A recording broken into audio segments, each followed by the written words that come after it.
My dear viewers, once again I continue with more of good communication and the importance and the way by which you could do it. In the last lesson, I told you a lot about awareness amongst the listeners. Now here I come to the speaker himself or herself. It's about presentation plan. Very often we find speakers are nervous. That is something which literally spoils the entire plan, as in, if there is nervousness, you tend to forget what you have planned to do. In case there is nervousness, you do not look straight into the eye. And again, I'm going back to my previous lectures that the body language will show that you are nervous. You will not make an eye contact. A lot of things could go against you. So here is the antidote for it. Preparation acts as the antidote. If you are nervous, be prepared. That will help you to move forward. Always we say this, try not to read when you are interacting with the other person across the table or amongst a crowd. You can make your notes. Do not refer to them too frequently. But sometimes it so happens, you see, if you are doing a presentation and you have certain very important data, statistics with you, you need to look down. Don't go wrong on data statistics which are going to be presented to all. You could look down only to check for the authenticity. After that, lift your head. Talk to the audience, and all this can happen if you are prepared with your presentation before. You may make notes on cards for collating information. So it's like card 1, card 2, card 3. Don't carry sheets of paper and you start rumbling through them. That will make you more nervous. So take your informations in cards. As you finish, put it below so that the next card appears on top and you are not wasting any time on that. Presentation plan can also be made beforehand when you are on a one-to-one basis of interaction. When communicating singly or in a small group, you still need to be prepared. Suppose you are going for an interview and you are not prepared about the company, about the NGO, or about the people who work for this particular company, I think you have lost out the game at the first place. You have to be prepared. Be prepared for the event with data and statistics required. As I mentioned earlier, only the data and the statistics need to be written down. Subjective information needs to be actually planned, prepared beforehand. Be focused. Answer the question straight. Now here is something very important, viewers.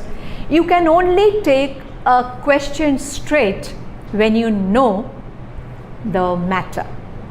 If you beat around the bush, as we put it, a phrase which is very often used in English, that you are trying to create verbose explanation without hitting on the head of the nail. That is not a very good impression to the interviewer, to the person across. It shows that you do not have enough information. So please be ready.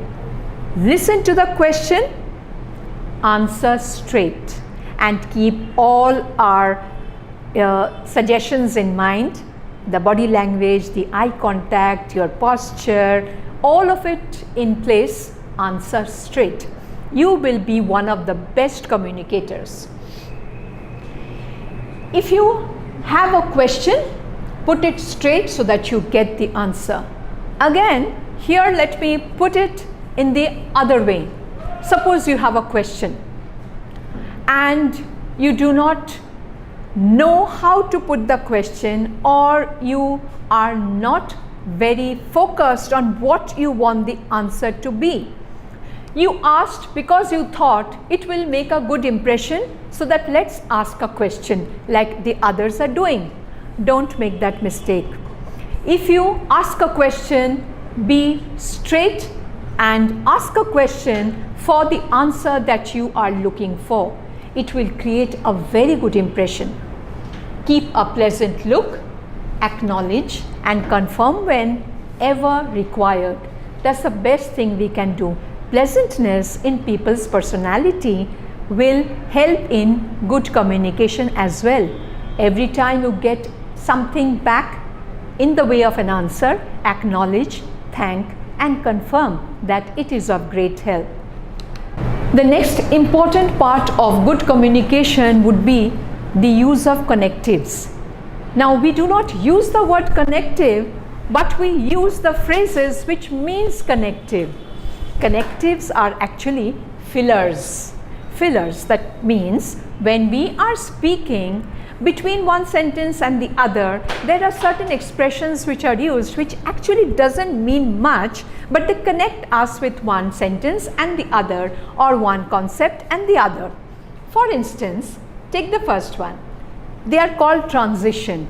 That means I am moving from one concept to the other or one sentence to the other. Very often you'll hear people saying, after having said that, meaning the first sentence was said and he is going to connect the second with the first. After having said that, or it is time now. It is time now. Very, very important in the sense that I finish the first concept and I move on to the next. It's time now that we start with the working of our environmental exercises. It's something like this.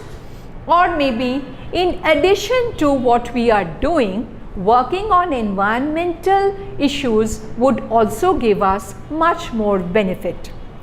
So that's what we refer to as transitions. I move on to more of connectives here, internal previews and summaries being the next. So far, I have given you a lot of informations regarding good communication, how you can make good body language, eye contact, audience awareness, and so on and so forth. Here, when you make an announcement to move to the next, that is what I mean by internal previews. For example, when I go on to my next lesson, I will talk about the hindrances. So if I could put it this way, that so far we've been talking about good communication skill. Now we are going to move on to the hindrances of good communication skill. That is what I mean by internal previews and summary. We can put it in the way we want. Now we come to the next part, or we will look at some other aspect of communication which hinders good communication.